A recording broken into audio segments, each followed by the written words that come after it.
Mesdames, Messieurs, bonjour. Nous sommes donc aujourd'hui arrivés au XXe siècle. Comme vous l'avez vu, je me suis permise de rétrécir un peu le sujet pour pas être trop superficielle. Donc, la domination coloniale française sur le Vietnam entraîne des transformations économiques et sociales majeures au début du XXe siècle. Aux échanges économiques avec la métropole s'ajoutent des circulations d'idées, de techniques et de cultures matérielles venant d'Occident. Quel fut le changement radical pour les femmes ? D'abord, deux faits essentiels. D'une part, la généralisation de l'usage du Quốc ngữ. Je vous avais expliqué ce que c'était. C'est l'écriture romanisée pour transcrire la langue vietnamienne. Donc, la généralisation de l'usage du Quốc ngữ qui a donné naissance à la littérature moderne. Et d'autre part, la scolarisation des filles.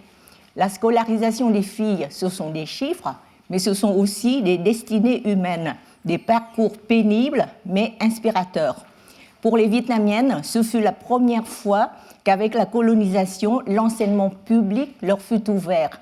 Comme on l'a déjà su, vous avez vu des femmes de lettres dans l'ancien temps, mais pour savoir qu'avant la colonisation, c'était seulement le concours qui était interdit aux femmes, mais pas du tout l'éducation ni l'enseignement d'ailleurs. Par contre, ce n'était pas l'enseignement public qui ne les accueillait pas. Donc de 1918 à 1922, je cite un spécialiste, même si l'effectif total des filles scolarisées ne dépasse pas 8%, et encore 70% d'entre elles viennent du Sud. Parce que le Sud a été colonisé et l'enseignement y a été installé, disons, un demi-siècle avant le reste du pays. Donc, même si l'effectif ne dépasse pas 8% de l'effectif total, l'enseignement des filles ne cesse de se développer. Je vous propose de regarder les chiffres très rapidement. Ceci, c'est l'enseignement public en 1930. Vous pouvez regarder les autres chiffres si ça vous intéresse, mais les chiffres essentiels, je les ai mis en gras. Donc, le total des élèves filles sur le total des élèves, vous l'avez dans la dernière ligne. Ceci est en 1930. 41-42, vous voyez déjà une augmentation et surtout un meilleur équilibre entre les régions. Je m'intéresse toujours essentiellement aux chiffres en gras. Donc on en arrive à 15,65 pour le Vietnam et la Cochinchine près de 30%. Ceci, c'est l'enseignement professionnel. Par contre, vous voyez une disparité très grande, 0 en Annam, c'est-à-dire dans le centre. Les filles, ça c'est seulement les chiffres de filles. Enfin, il y a la proportion. Et ceci, c'est l'enseignement universitaire. Voilà. Ça, ce sont des chiffres. Mais l'enseignement public ouvert aux filles des centres urbains jusqu'au village constitua une nouveauté radicale, même si elle ne touchait qu'une minorité et si l'inégalité des sexes demeurait flagrante, aussi bien dans le système éducatif mis en place que dans la volonté des familles et le choix des individus. Ces deux derniers facteurs, c'est-à-dire la volonté des familles et le choix des individus, s'avéraient bien plus déterminants sur le parcours des élèves. Des témoignages d'anciennes élèves ainsi que de nombreuses représentations littéraires attestent en effet d'une volonté plus ou moins forte de la part des familles et toujours plus vigoureuse de la part des jeunes filles elles-mêmes pour accéder aux études. Des obstacles socio-culturels s'ajoutaient pour les filles aux difficultés communes à tous.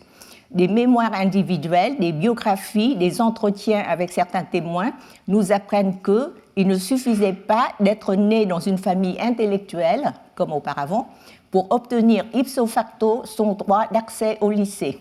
Prenons le cas de ces deux jeunes filles, l'une à Vĩnh Long, dans le sud, dans la campagne du sud, et l'autre à Hà Tĩnh, dans le centre Vietnam. Bùi Thị Mè, c'est la sudiste, est née en 1921. Il n'y avait pas d'école dans son village. Les familles aisées payaient un maître d'école, mais Mè ne supportait pas les camarades de classe, des fils de riches, mal élevés et polissons, dit-elle. Ce fut donc sa mère qui fut chargée de son instruction. Mais sa mère était occupée par les travaux ménagers et ne pouvait commencer le cours qu'en fin de journée, quand la petite fille tombait de sommeil. L'institutrice improvisée battait son enfant en pleurant à chaudes larmes. Mais elle fut ensuite confiée à une parente éloignée qui habitait à côté de l'école communale dans le village. Et martyrisée par l'enfant de la maison, elle dut de nouveau abandonner. Mais c'est sa mère qui tint bon. « Je ne peux pas te laisser ignorante ». Elle fit appel à une autre cousine plus âgée de mère qui habitait au chef-lieu du district maintenant. Mais elle connut cette fois-ci une vraie école primaire de 3 classes et découvrit en même temps une vie différente de la campagne. C'était en prenant bien soin du bébé de sa cousine qu'elle gagna la sympathie de la grand-mère de celle-ci et, puisque cette grand-mère appartient à une famille d'enseignants, la grand-mère décida de l'héberger pendant les dernières années du cycle primaire. Elle était excellente élève et ne pouvait continuer ses études qu'à ce prix. Elle réussit le concours d'entrée au collège des jeunes filles de Saigon, qui était le premier collège de filles au Vietnam à l'époque, ouvert en 1913. Mais son père avait l'intention de lui laisser faire seulement quelques années d'études, car il pensait aux dépenses prévues pour les études de ses frères. Ça, c'est le choix des familles. Ce fut de nouveau sa mère qui la soutint en faisant appel à d'autres membres de la grande famille. Le deuxième cas, Nguyễn Phan Chánh, peut-être certains d'entre vous le connaissent, surtout monsieur qui a étudié les peintres au Vietnam. Nguyễn Phan Chánh était un peintre déjà bien connu dans les années 1938-45, même à l'extérieur du Vietnam pour ses peintures sur soie, avec beaucoup de femmes et de jeunes filles comme modèles. Par contre, c'est seulement grâce aux mémoires de Nguyen Tu, sa fille, qu'on sait qu'il décida d'arrêter les études de sa fille aînée juste après le certificat d'études élémentaires, quand celle-ci avait 9 ans. La raison, commune à bien d'autres cas, était que la mère venait d'accoucher d'un nouveau frère et avait besoin d'aide. Ce fut la mère, une femme non instruite, qui l'envoya en compensation apprendre le tricot et la couture chez ses tantes. Elle eut ensuite la chance de découvrir une école privée quand, à 11 ans, elle fut chargée par ses parents de trouver une école pour son frère. Celui-ci, à 5 ans, devait commencer son instruction. Ce fut ainsi qu'elle put retourner à l'école avec son frère. Cette petite école privée à 2 classes fut un tournant dans ma vie, se rappelle-t-elle encore avec émotion. Comme l'accès aux études était si difficile, j'étais très studieuse, dit-elle, exprimant une vérité pour plus d'une compagne de sa génération. Quand elle réintégra l'enseignement public l'année suivante, son père dut modifier son année de naissance pour qu'elle pût passer le certificat d'études primaires, pour qu'elle ne dépasse pas l'âge prévu. Reçue major de tout l'ANAM 2 fois au concours de rédaction et au certificat, elle fut la fierté non seulement de sa grande famille, mais aussi de sa petite ville. Ce qui n'empêcha pas son père de décréter encore une fois « Cela suffit pour une fille ». La mère ne répliqua pas, mais comme Nguyễn Phan Chánh avait l'habitude de quitter la maison pour aller peindre des mois et des mois, elle profita de l'une de ses absences pour dire à sa fille « Ton père n'est pas à la maison. À mon avis, tu dois aller à Huế, c'est-à-dire dans une autre province, passer le concours. Que vous soyez fille ou garçon, si vous êtes capable de faire des études, j'aimerais vous laisser faire. » Comme c'était elle qui gérait l'économie familiale, elle décida de vendre 2 plateaux en bronze pour le prix du quart jusqu'à Vinh et le billet de train jusqu'à Huế. Elle se souvient encore de la recommandation de sa mère « Vas-y mon enfant, même si tu ne réussis pas le concours, au moins tu auras connu Huế. » Huế, c'était l'ancienne capitale, c'était la capitale impériale à l'époque. La petite élève de province fut la première de la liste des 34 élèves admises sur plus de 300 candidates, pour la plupart des filles de mandarins de familles riches. Elle reçut une bourse entière qui devait couvrir tous ses frais d'études, y compris l'internat. Après le collège, avec son diplôme, elle fut nommée institutrice. Sa mère lui posa la question « Veux-tu encore étudier ?» Pensant aux maigres revenus irréguliers de la famille, elle répondit « Je vais travailler, mère. » Sa mère la rassura « Si tu en es capable, continue tes études, je peux m'occuper de la maison. » Elle décida ainsi de passer son concours d'entrée au lycée, où elle fut parmi les 3 jeunes filles à être admises. Au lycée, les filles devaient aller au lycée des garçons. L'unique lycée à l'époque dans le centre, c'est le lycée Quốc Học. Donc, Elle ne termina pas ses études à ce lycée, car la révolution d'août 1945 éclata et une bonne partie de l'élite intellectuelle de Hue s'engagea comme partout ailleurs. Il aurait été intéressant de parler des enseignantes, surtout des enseignantes vietnamiennes des collèges de jeunes filles, car c'était la première génération de femmes et d'intellectuels qui se dédiaient à la formation des générations futures et qui étaient pleinement conscientes, de manière très différente les unes des autres, de leur mission. Mais limité dans le temps, je vais évoquer un seul cas d'une ancienne élève du collège des jeunes filles indigènes de Saigon, connu sous le nom de collège Áo Tím des tuniques violettes, devenu lycée Nguyễn Thị Minh Khai après 1975. Donc, cette première féministe, c'est une journaliste que ses contemporains qualifient de complètement européanisée, talentueuse et téméraire. Elle s'appelle Nguyễn Thị Kim. Voici son portrait à l'âge de 19 ans. Elle est née en 1914 à Gorkong, une province limitrophe de Saigon, d'abord enseignante au Collège des jeunes filles indigènes de Saigon où elle avait été auparavant élève. Elle collabora ensuite à différents périodiques, mais surtout à la Gazette des femmes, Phụ Nữ Tân Văn en vietnamien, dès l'âge de 18 ans. Sous différents noms de plumes, elle apportait régulièrement sa contribution sous forme d'écrits littéraires, mais excellait surtout dans les genres plus journalistiques comme des interviews, des reportages, des enquêtes, des critiques dramatiques, musicales et même sportives. Phụ Nữ Tân Văn, c'est-à-dire la Gazette des femmes, a également publié le texte de toutes ses conférences et interventions publiques. Dans un article intitulé « Un interview à minuit », elle a raconté comment elle avait attendu Maurice Descobras, un écrivain français de passage à Saigon, de 6 heures de l'après-midi jusqu'à minuit pour l'interviewer.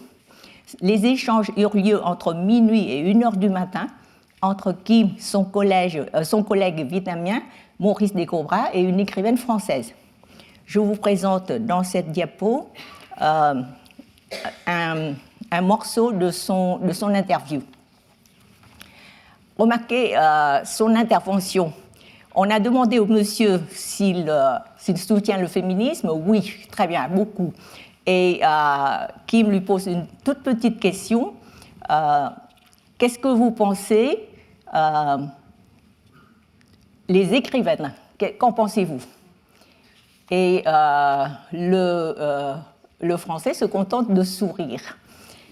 Et voici les commentaires de la conclusion de Nguyễn Thị Kim. Madame DL, c'est-à-dire l'écrivaine française, Madame DL, elle-même écrivaine, est de son avis. Monsieur V, le collègue vietnamien, aussi. Moi, je secoue la tête en riant. Tous ces guerres gardent encore des préjugés sur les femmes. C'est ce qu'elle a écrit, noir sur blanc. Un collègue de ce temps a fait cette remarque jugée pertinente pour ses contemporains. Les journalistes comme Nguyễn Thị Kim sont complètement européanisés. Dans de multiples genres d'articles, elle ne manquait jamais de faire valoir ses préoccupations féminines et féministes.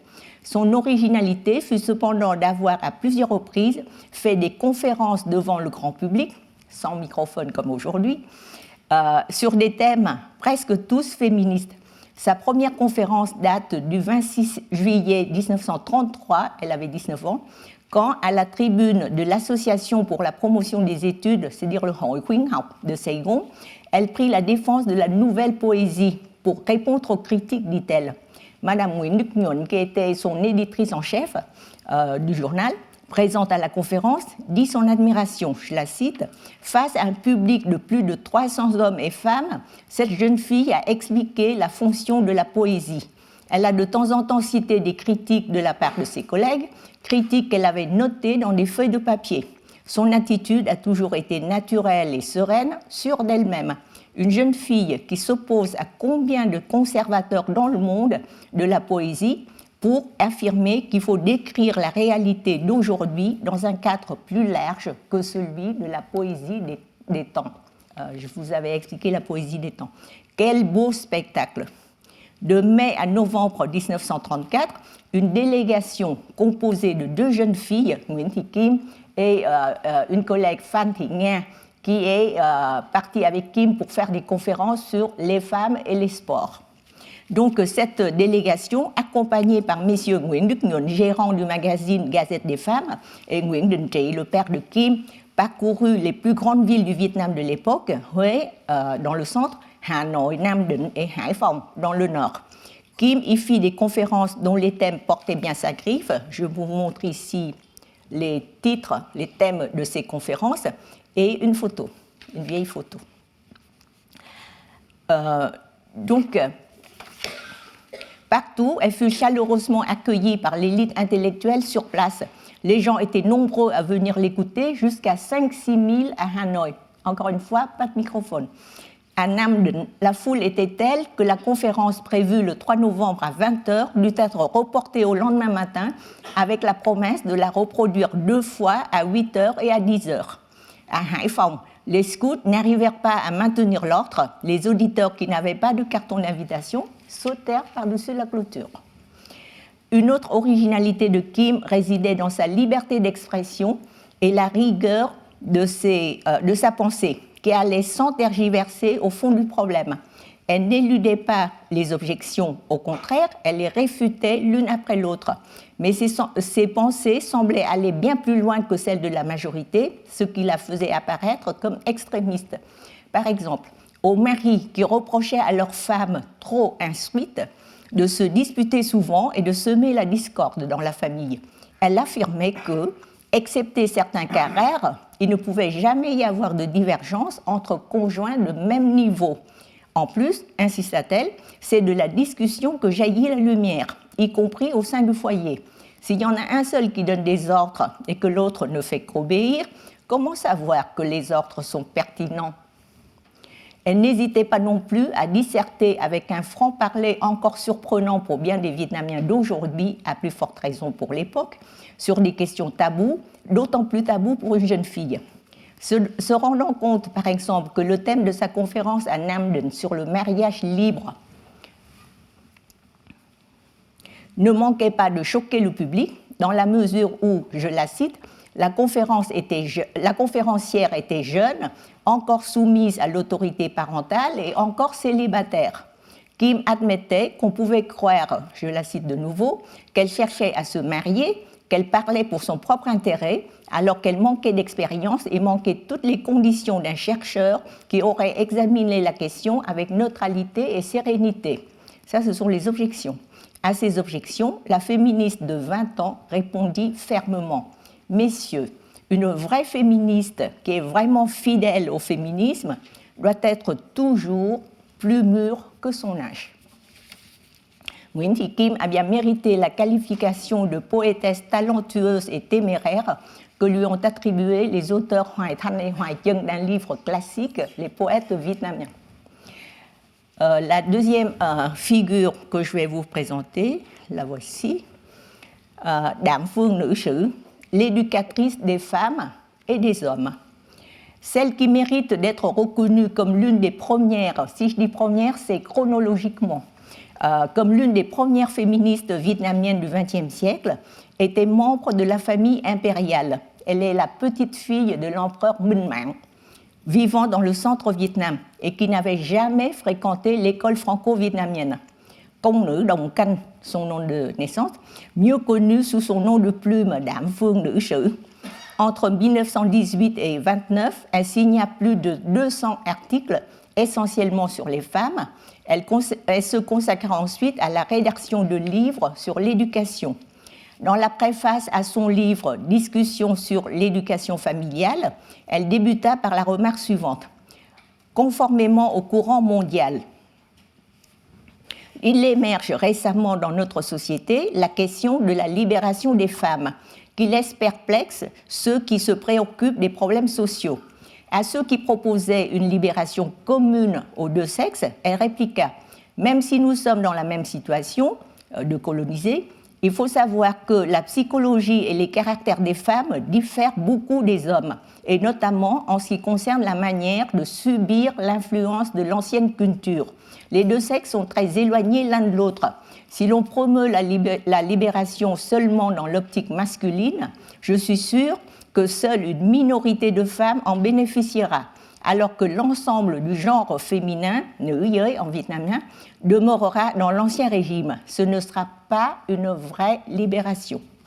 La vraie libération, à son avis, devait passer par l'éducation et la professionnalisation. Aussi bien le garçon que la petite fille, dit-elle, devaient être éduqués moralement, intellectuellement et physiquement. Dans ses écrits, elle développait les contenus, les thèmes à traiter dans l'éducation des filles, car ce volet était souvent négligé.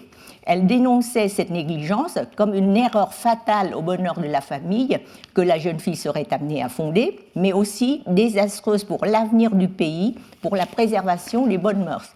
Si l'éducatrice s'acharnait à inculquer aux femmes une instruction suffisante et un métier susceptible de leur permettre l'autonomie, c'était parce que l'objectif essentiel de la libération pour elle était de réveiller chez les femmes le sens de la dignité et de la responsabilité. Đạm Phương est la présidente fondatrice de l'association éducative pour les femmes, Nữ Công Học Hội en vietnamien, définit la raison d'être de son association, créée en 1926 à Huế et reconnue par David Mair, un Australien spécialiste du Vietnam, comme la première organisation féministe au Vietnam.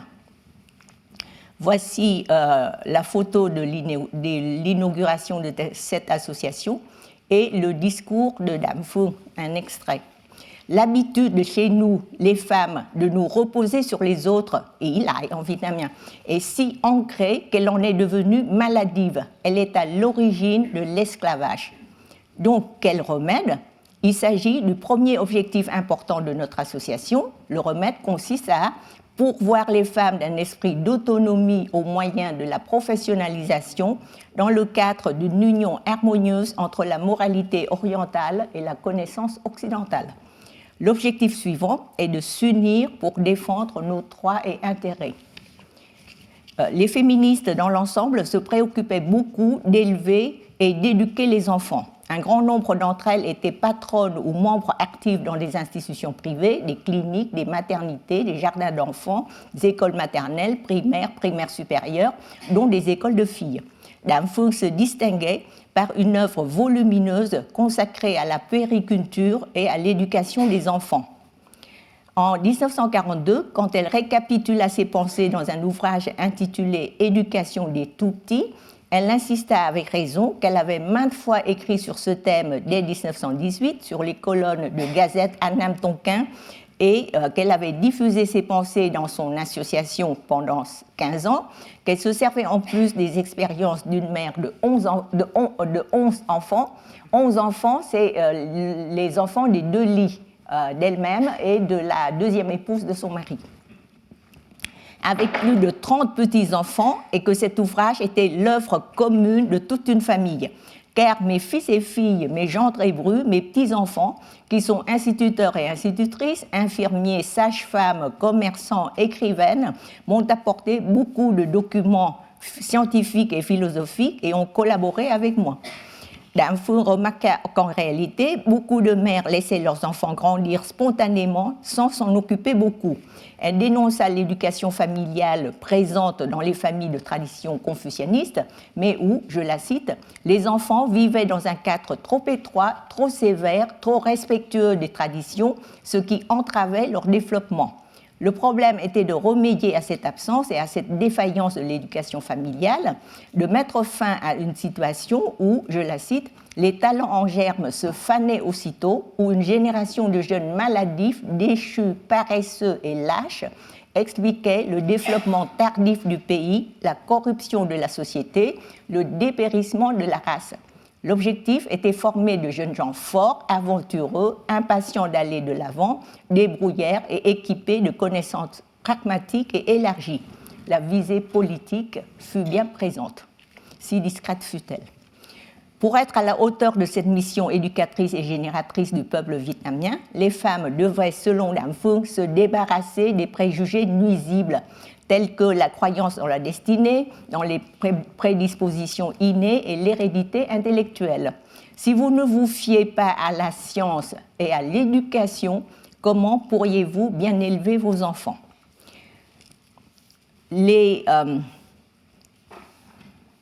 Les féministes de la génération de Dam Phuong ont trouvé des termes pour traduire les nouveautés d'origine occidentale, française dans la plupart des cas. Dam Phuong fut l'auteur de nouveaux concepts qu'elle utilisait souvent. Je cite certains des concepts créés par elle en vietnamien.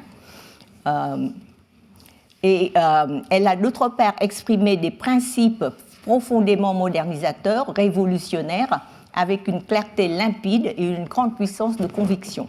Ces principes sont, à mon avis, révolutionnaires pour l'époque, car ils reposent sur la conviction et le constat que l'enfant est une individualité particulière et libre, alors que selon le présupposé confucéen, l'enfant ne doit accomplir sa personnalité humaine, le nhan, que dans la stricte reproduction du modèle transmis, régulé par les 3 liens et les 5 qualités permanentes, tam cơ ngũ thường, pour l'enfant mâle, et les 3 obéissances et les 4 vertus, tam tổng tứ đức, pour le sexe féminin.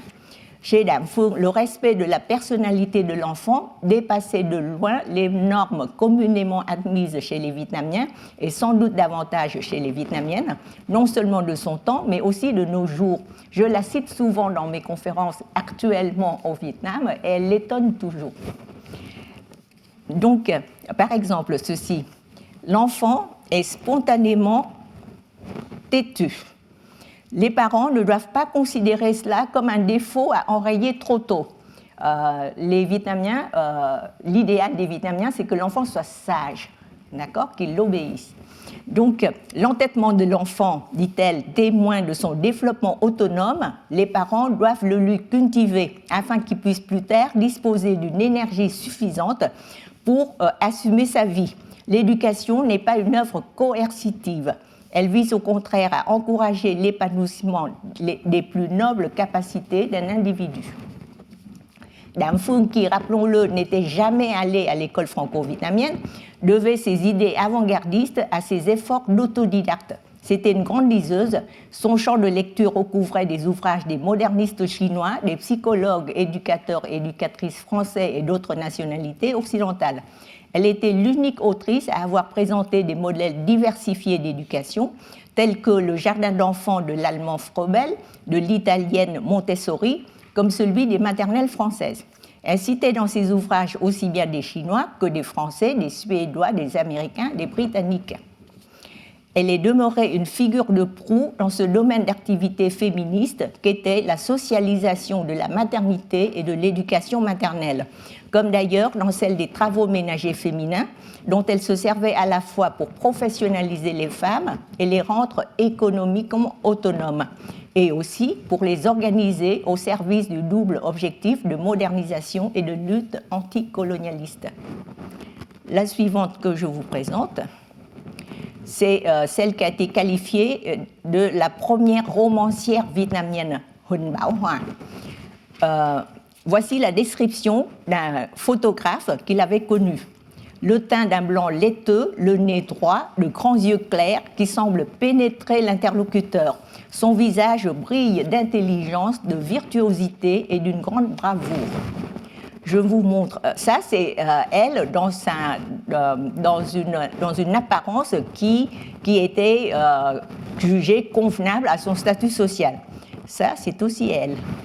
Les cheveux courts qui scandalisaient beaucoup de gens. Et la troisième photo, celle-ci, parce qu'elle était, regardez le pendentif qu'elle portait, qui était le signe de son statut. Elle était mandarin chargé d'enseigner aux femmes des palais impériaux. Son père était un prince. Donc, excusez-moi, je me suis trompée avec Dam Phuong. C'est Dam Phuong qui avait son père prince, mais Huỳnh Bảo Hoa, son père était mandarin militaire. Et son mari, son époux, était aussi un académicien de la cour. Donc avec des noms de plumes comme Huỳnh Thị Bảo Hoa et ensuite Huỳnh Bảo Hoa, quand elle a enlevé le Thị de son nom, c'est un peu comme quand Georges Sand a enlevé le S de Georges. C'est une sorte de masculinisation de son nom. Elle était une journaliste qui écrivait pour des périodiques parmi les plus prestigieux de l'époque et elle était notamment correspondante du Journal des métiers, un quotidien de Hanoï. Elle fut également pionnière dans des écrits de type études monographiques tels que Abrégé sur le Tiampa, récit d'une excursion sur le mont Ba Na. Si vous allez faire du tourisme maintenant dans le centre Vietnam, on vous présente la montée du mont Ba Na. Sachez que c'était elle, cette femme, qui a été la première à découvrir ce site, à découvrir qu'en montant ce mont, on découvre successivement les 4 saisons. C'était ce qu'elle avait écrit dans son récit d'une excursion sur le mont Ba Na. Bảo Hòa était surtout connue comme la première femme à avoir écrit un roman. Elle n'en a écrit qu'un seul. Voici la couverture de ce livre. Ce livre s'appelle Tây Phương Mỹ Nhân, la belle de l'Occident. Vous voyez qu'on a essayé de représenter un visage de femme qui ne ressemble pas aux Asiatiques, dans la mesure du possible. Ce roman s'inspirait d'une histoire véridique qui s'était passée à Tam Kỳ, à Quảng Nam, après la guerre de 1914-18. L'autrice expliqua ainsi sa motivation. Une femme étrangère, née dans un pays libre, a épousé un homme de notre pays vietnamien. Elle s'est conduite avec un rare sens élevé du devoir de fidélité conjugale. En toute justice, quel que soit le pays du monde dont elle provient, une personne qui se distingue par sa vertu et par ses talents mériterait de servir d'exemple à la postérité. C'était une femme de soldat vietnamien qui est partie de France jusqu'au Vietnam pour essayer de retrouver son mari. Elle a rencontré beaucoup d'obstacles, c'est pour ça que Bảo Hòa en a fait un roman. L'autrice semblait bien connaître la vie des soldats vietnamiens ayant participé à la Première Guerre mondiale en Europe. Son roman abondait de remarques pertinentes partagées par bien d'autres Vietnamiens et Vietnamiennes instruits de son époque sur les comportements différents des Français dans les colonies et des Français en France. Les idées féministes de Bảo Hòa s'exprimaient à travers des connaissances précises et des réflexions personnelles sur les similitudes et les divergences culturelles entre les deux pays, plus particulièrement entre les Françaises et les Vietnamiennes. Le roman connut un grand succès. La suivante.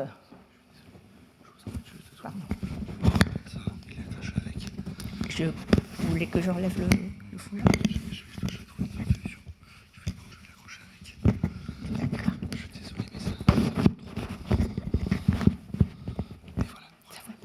Merci beaucoup.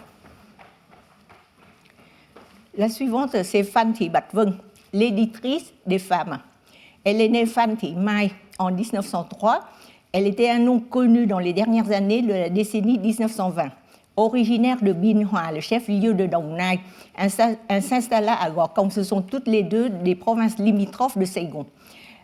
Et après son mariage en secondes noces avec Võ Đình Dân, qui était un journaliste, mais en même temps le patron d'une pharmacie connue, dont elle créa à Gò Công en 1928 sa maison d'édition nommée Nữ Lưu Thơ Quán, Librairie des femmes. C'est une maison d'édition.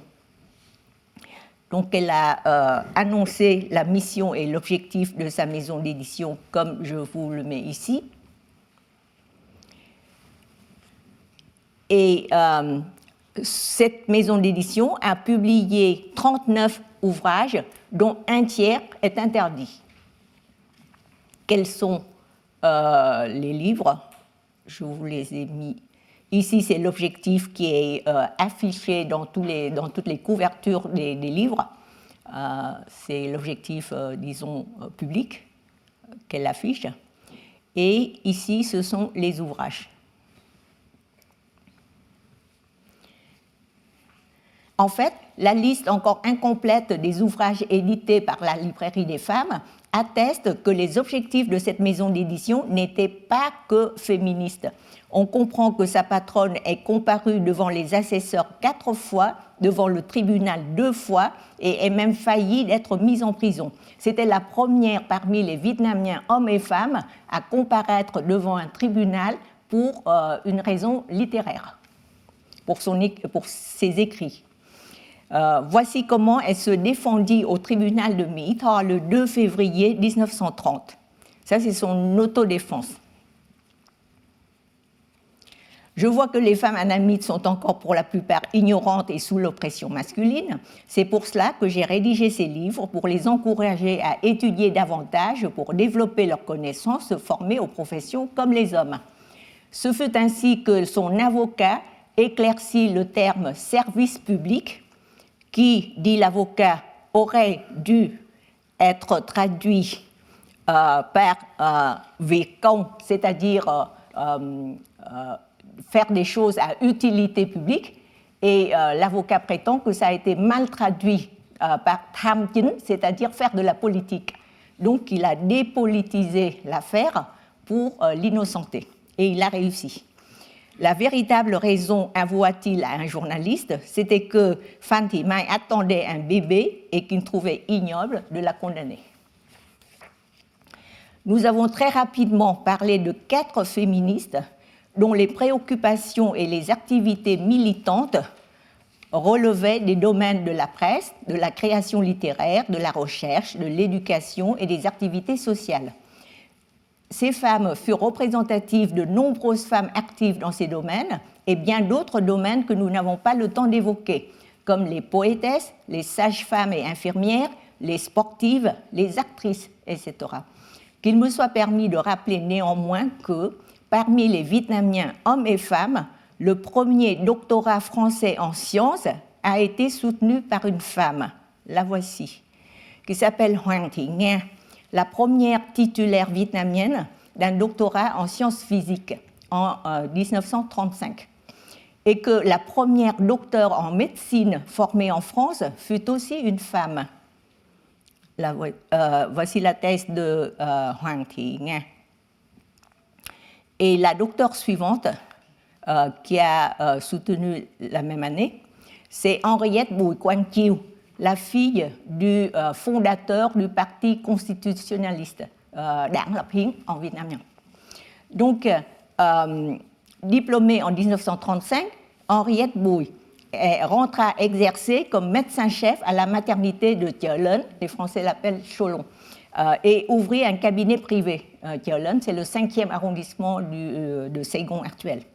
Elles n'étaient pas des militantes féministes, ces 2 intellectuelles. Elles n'étaient pas des militantes féministes, mais c'était certainement des femmes modernes et modernistes d'un talent et aussi d'une force de caractère exceptionnelle. Quand j'examine les quelques traits de caractère qu'elles manifestaient à travers leur comportement dans le milieu de travail professionnel comme dans la vie privée, je vous avoue que je les trouve très proches des féministes que j'ai étudiées. On n'a pas le temps d'en parler, donc revenons aux quelques cas que nous avons évoqués dans ce cours. Que ces femmes aient fréquenté l'école franco-vietnamienne ou non, comme tous et toutes les modernistes et féministes de ces époques, elles ont puisé aux 2 sources, celle de la culture des valeurs ancestrales et celle de nouvelles connaissances, de nouvelles valeurs occidentales des temps modernes. Dans cette première vague du féminisme vietnamien de 1918 à 1945, qu'est-ce que les féministes ont finalement obtenu ? Je n'ai pas encore retrouvé de traces de femmes qui auraient elles-mêmes revendiqué leur droit à la parole et à l'action d'utilité sociale avant la parution du périodique Nữ Giới Chung, un son de cloche du genre féminin, en 1918. Il semblerait que la demande de changement et d'émancipation pour les femmes provint d'abord des hommes, patriotes et modernistes. Les premiers féministes vietnamiens dans l'ère moderne furent par conséquent, assez contradictoirement, des lettrés, mais des lettrés réformistes au tout début du XXe siècle dans le mouvement du renouveau, le mouvement Duy Tân. Fidèles aux traditions, ils se souciaient de l'harmonie au sein du couple, mais considéraient comme condition sine qua non de cette harmonie qu'il était indispensable d'un côté et de l'autre de bien choisir son conjoint. L'harmonie familiale devait contribuer à l'accomplissement du devoir envers la patrie, ce qui encourageait la conscience citoyenne de la part des femmes comme des hommes. La patrie vietnamienne étant humiliée et exploitée sous la colonisation, la conscience citoyenne s'exprimait tout d'abord par une protestation contre toute atteinte à la dignité humaine. Les femmes vietnamiennes, quand elles reprirent à leur compte l'exhortation au modernisme, dès le début, stigmatiser ce qu'elle appelait l'attitude et lại. Ça veut dire s'appuyer passivement et exclusivement sur autrui, comme première cible de leur lutte pour l'autonomie. Vous avez entendu Dame Phương à son inauguration. Pour mériter d'être la compagne à égalité avec son époux, la femme idéale était celle qui, je les cite, nourrissait l'ambition de son mari, trưởng chí cho chồng, qui savait bien élever et éduquer ses enfants, etc. Et l'individu femme, alors, dans quelle mesure en était-il tenu compte? La conciliation et l'harmonie étaient admises majoritairement comme principe dans les positions plus ou moins féministes de la part des femmes comme des hommes. Conciliation entre l'ancien et le nouveau, entre l'Orient et l'Occident, soit en clair entre les us et coutumes vietnamiens, ceux croyant profondément imprégnés de philosophie chinoise, et les nouvelles pratiques françaises. Harmonie qu'on souhaitait préserver au sein de la grande famille, entre les générations, entre ceux et celles qui avaient bénéficié de l'instruction moderne et les autres qui ne l'avaient pas connue, et bien évidemment, harmonie entre conjoints, car le bonheur de couple a toujours été conçu sur la base de l'harmonie, même si celle-ci pouvait être tout à fait formelle et illusoire. Concilier les devoirs d'épouse et de mère avec le développement personnel d'une femme instruite, c'était à la fois l'objectif, l'idéal, le projet réformateur et éducateur que poursuivaient plus d'un et d'une féministe des années 1920-1930. Pourquoi cette persévérance à la conciliation? Cela tenait d'abord des valeurs inculquées depuis des millénaires par les philosophies extrême-orientales. La conciliation était d'autre part inspirée, voire imposée, par les conjonctures historiques. À la différence de la voie dite révolutionnaire qui tentait de secouer le joug de la domination étrangère par la violence insurrectionnelle, la tendance réformiste préférait jouer la carte des réformes pacifiques dans la légalité, dans un effort de négociation et d'entente franco-vietnamienne. Ça s'appelait en vietnamien Pháp Việt Đề Huệ. Juste après les insurrections nationalistes de Yên Bái et les soviets de Nghệ Tĩnh, victimes les uns et les autres de répressions sanglantes, les voix nationalistes ne pouvaient s'élever que dans la lutte socio-culturelle et la lutte politique non violente. Aussi bien l'association éducative professionnelle pour les femmes de Dame Phương à Huế que la Gazette des femmes à Saigon, les chroniques de femmes à Hanoï s'affiliaient à ce courant. Le choix de la conciliation s'expliquait également par l'origine sociale et intellectuelle des promoteurs et promotrices des féminismes vietnamiens de la première vague, où presque toutes et tous avaient été formés aux deux cultures traditionnelles et modernes. En le replaçant dans son époque, il serait par contre injuste de ne pas y reconnaître une prise de position innovante, un progrès certain par rapport à la vision largement partagée à peine un demi-siècle auparavant. Dans cette vision-là, de la deuxième moitié du XIXe siècle, l'Orient et l'Occident avaient été vus comme irréversiblement différents, opposés et s'excluant l'un l'autre. Prêcher la conciliation au lieu de faire table rase du passé était aussi une nécessité pour ceux et celles qui ne se résignaient pas à s'aliéner au profit d'une civilisation vue comme exogène, qui en plus régnait en dominateur arrogant. Même les membres du groupe littéraire Tự Lực, en vietnamien Tự Lực Văn Đoàn, comptaient sur ses propres forces. Les promoteurs les plus déterminés, parce que c'était des jeunes, les promoteurs les plus déterminés de l'européanisation, une européanisation qu'ils préconisaient complète, je les cite, immédiate, sans tergiversation. Ils restaient quand même très conciliateurs en ce qui concernait les femmes. L'européanisation qu'ils appelaient de leur vœu concernait les valeurs de la raison, de la dignité et de l'autonomie personnelle. Une modernisation du dedans, aimait-on dire, et non pas en apparence dans les signes extérieurs jugés superficiels. S'affirmer non pas contre, mais avec, en harmonie avec les autres, avec l'autre sexe, avec des générations plus âgées ou plus jeunes, avec des personnes vivant dans des situations peu analogues aux siennes ou ayant des systèmes de valeurs différents, suppose une grande tolérance. Ce n'était pas l'une des moindres originalités de l'affirmation de soi de la part des Vietnamiennes. Couteau à double tranchant, dirait-on, non sans raison. L'autonomie de la pensée, l'autonomie dans les études supérieures, dans l'enseignement, dans l'action militante, comme dans l'activité créatrice, supposait une valorisation de l'individu femme qui se serait imposée en tant que personne libre. Cependant, rares étaient les prises de position qui furent allées aussi loin dans l'affirmation identitaire, car les féminismes vietnamiens étaient très majoritairement relationnels. Nombreux étaient les phénomènes d'identification, de substitution ou de sublimation du devoir, du dévouement à servir, de la dépendance auquel les femmes vietnamiennes, qui persistaient à se définir comme femmes orientales différentes des occidentales, souvent jugées frivoles et individualistes, les femmes vietnamiennes s'accrochaient comme à leur raison d'être et à leur fierté de se percevoir et d'être perçues comme femmes de bien, c'est-à-dire femmes responsables. Les modernistes étaient aussi vigilants quant à l'apparence féminine, qu'ils souhaitaient transformer conformément aux nouvelles valeurs. Un grand nombre de qualificatifs étaient traditionnellement utilisés à propos des femmes et surtout des jeunes filles. Nhúc nhác, rụt rè, khép nép, il y avait beaucoup de mots comme ça qui décrivaient l'attitude timide, excessivement réservée et polie, bẽn lẽn, lệ, thẹn, thẹn thò, qui exprimait une confusion réelle ou feinte, considérée comme le signe d'une bonne éducation féminine.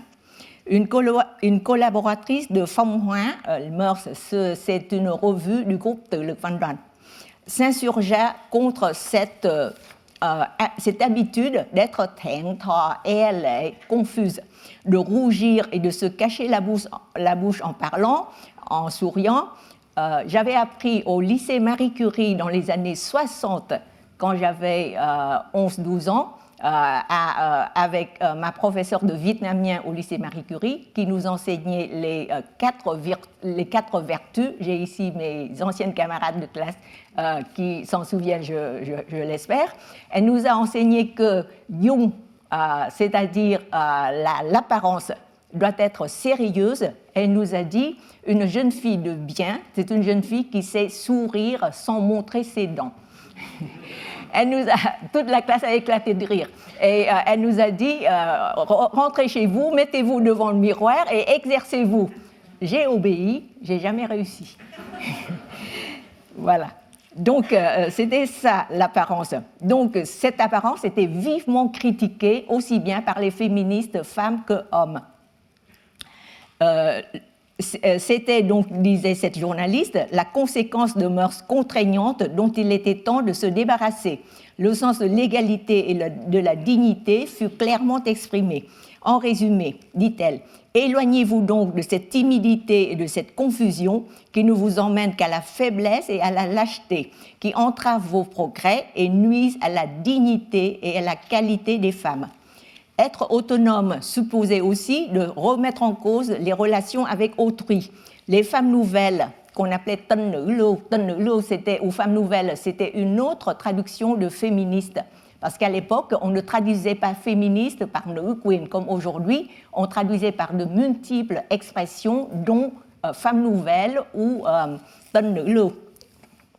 Donc, les femmes nouvelles étaient pour leur époux des compagnes égales, parce qu'elles avaient un niveau d'instruction équivalent, la même formation intellectuelle, la même aptitude à poursuivre leurs études dans le pays ou en France. Leur époux leur reconnaissait, ou sinon, elles s'accordaient le droit de participer aux activités sociales. Dans un roman de Hồ Biểu Chánh, j'avais prévu de vous parler de littérature, je n'ai pas pu, donc je me suis limitée dans mon titre. Mais dans un roman de Hồ Biểu Chánh, il a créé une héroïne qui n'était pas contente de son mariage parce que son époux était quelqu'un qui ne méritait pas ses valeurs, donc elle a divorcé. Et elle a eu l'accord de son père pour aller en France, continuer ses études et remplir ce devoir d'homme que son époux n'a pas su remplir. Voilà.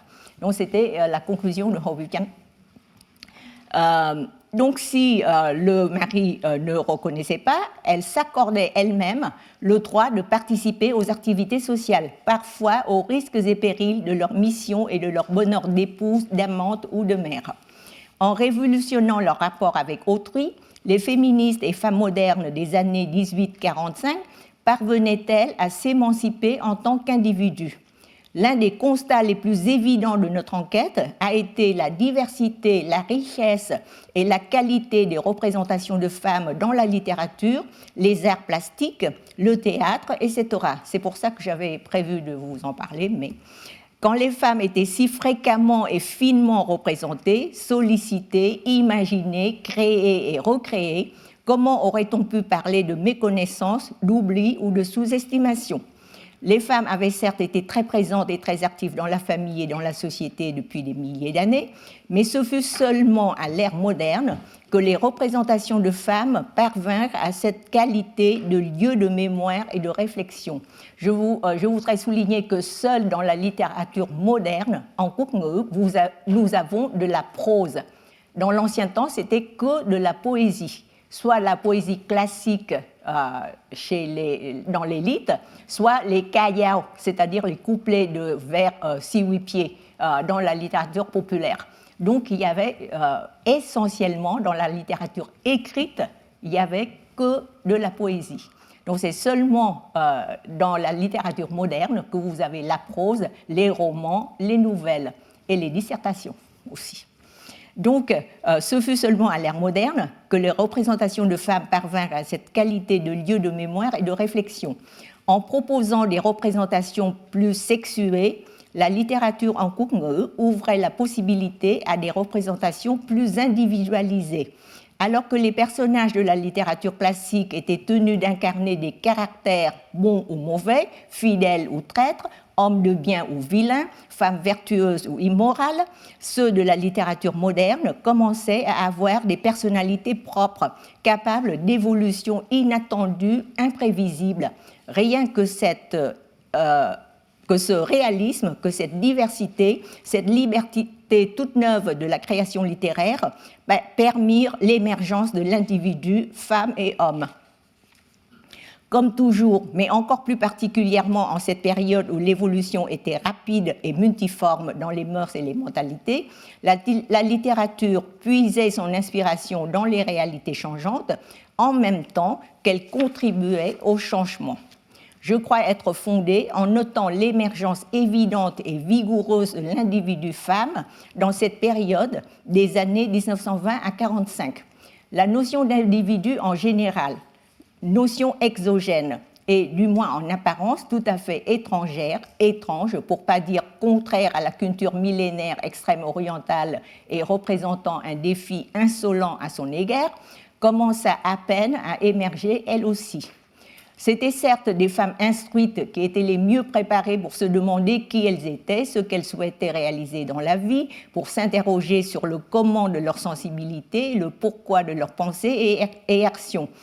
Quand ces femmes instruites, dans la plupart des cas à l'école franco-vietnamienne, mais non exclusivement, adhéraient au modernisme socio-culturel et à la lutte révolutionnaire anticolonialiste, le statut de membre d'une communauté militante semblait multiplier leur ardeur dans la pensée et leurs possibilités d'action. Les femmes ont donc pris un virage en cette période de mutation. Qu'est-ce qu'elles y ont gagné ? 3 acquis, à mon avis, pour les militantes et leur public. Premièrement, le droit à l'éducation. Qu'il fut important d'être instruit, cela a toujours été vrai depuis des temps immémoriaux pour les sociétés confucéennes. Mais que cela fut vital pour les filles, ce fut une nouvelle perception, qui échappait encore à des hommes, même ayant pleinement bénéficié de l'enseignement moderne, comme le peintre qu'on avait cité, mais tous les modernistes, et encore plus vigoureusement les femmes, s'acharnèrent pour défendre ce droit pour elles primordial. Les modernistes se dévouaient tous pour développer l'éducation en général et celle des filles en particulier. Une parole de Confucius était souvent rappelée, les femmes sont difficiles à éduquer, mais c'était pour la réfuter. Deuxièmement, le droit de s'affirmer et de rendre service à la communauté. Ces deux objectifs, loin d'être divergents, se rejoignaient confortablement aussi bien dans l'esprit des femmes de l'époque que dans l'environnement socio-culturel qui l'entretenait. Le féminisme de Phụ nữ Tân Văn, par exemple, dont Nguyễn Thị Kim était un porte-parole parmi les plus brillants, essayait de concilier le confucianisme et la pensée libérale occidentale. Certes, avec une reconstruction typiquement sudiste, Kim reprit le concept confucéen des trois liens. Les trois liens sont celui qui relie le sujet à son empereur, le fils à son père et l'épouse à son époux. Donc, Kim reprit ce concept des trois liens pour rappeler comme une hypothèse acquise que, je la cite, la vie de la femme était un lien important de l'homme. C'est évidemment pas du tout Confucius qui parle. Il s'ensuivait, raisonna Nguyễn Thị Kim, que la professionnalisation des femmes leur permettrait de mieux aider leurs maris à s'occuper des enfants, leurs frères à prendre en charge les parents âgés. Donc la libération des moralités désuètes élèverait leur dignité de femme et donc d'épouse et de mère. Après avoir répondu une par une aux objections contre ce qu'elle appelait un féminisme mal compris, notre conférencière termina sa plaidoirie en espérant que le public, aussi bien féminin que masculin, serait dorénavant convaincu que les femmes modernes, c'est encore une traduction de féministe, se souciaient toujours de servir l'intérêt de la famille et de la société. D'autre part, être utile représentait une nécessité pour les femmes modernes, surtout dans les classes moyennes, pour s'affirmer en tant qu'individus autonomes qui ne vivaient plus au crochet du conjoint. Le thème sur lequel Dame Phuong revenait le plus souvent dans ses articles de 1921 à 26 était celui d'élaborer une éducation féminine adaptée aux besoins de la société et de la famille, mais adaptée aussi aux besoins des femmes elles-mêmes. Pour être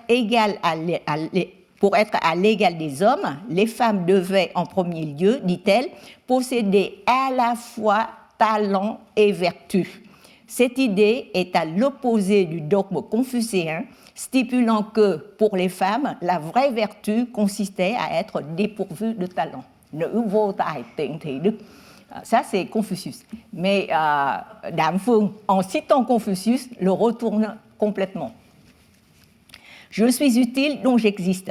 L'affirmation identitaire des féministes vietnamiennes de la première moitié du XXe pouvait-elle sortir de cette contrainte de rendre service et de se définir par rapport à autrui? Elle semblait ne pas poursuivre cet objectif individualiste, car les féministes, hommes et femmes, s'attachaient au contraire à considérer les femmes au pluriel, un pluriel unanime, sécurisant. Le troisième acquis, justement, fut ce qu'on désignerait dans les féminismes partout dans le monde par la conscience de genre et que les Vietnamiens appelaient le sorora, tình hữu ái chị em, ou bien tình chị em. Chị em, ça veut dire grande sœur, petite sœur, d'accord, que j'ai traduit par sorora. Dès le début du XXe, le chant d'appel aux femmes parla de l'objectif afin d'en faire profiter les femmes que vous êtes et d'autres femmes. Làm cho chị em nhờ. Cette terminologie témoigne d'une vision des femmes comme d'une catégorie, d'un ensemble, ce qui, encore une fois, est ambivalent. D'une part, il y a la reconnaissance des femmes en tant que genre, en tant qu'une communauté plus ou moins consciente de son identité en partage. D'autre part, l'individu femme risque de se retrouver éclipsé, voire nié, disparu sous l'étiquette commune. À l'époque qui nous concerne, l'idée de sorora, à mon avis, fut plutôt un acquis positif. De 1918 à 1945, donc, la flambée fut éphémère, mais elle fut chatoyante, riche de nuances et forte d'impact à long terme. Je vous remercie infiniment.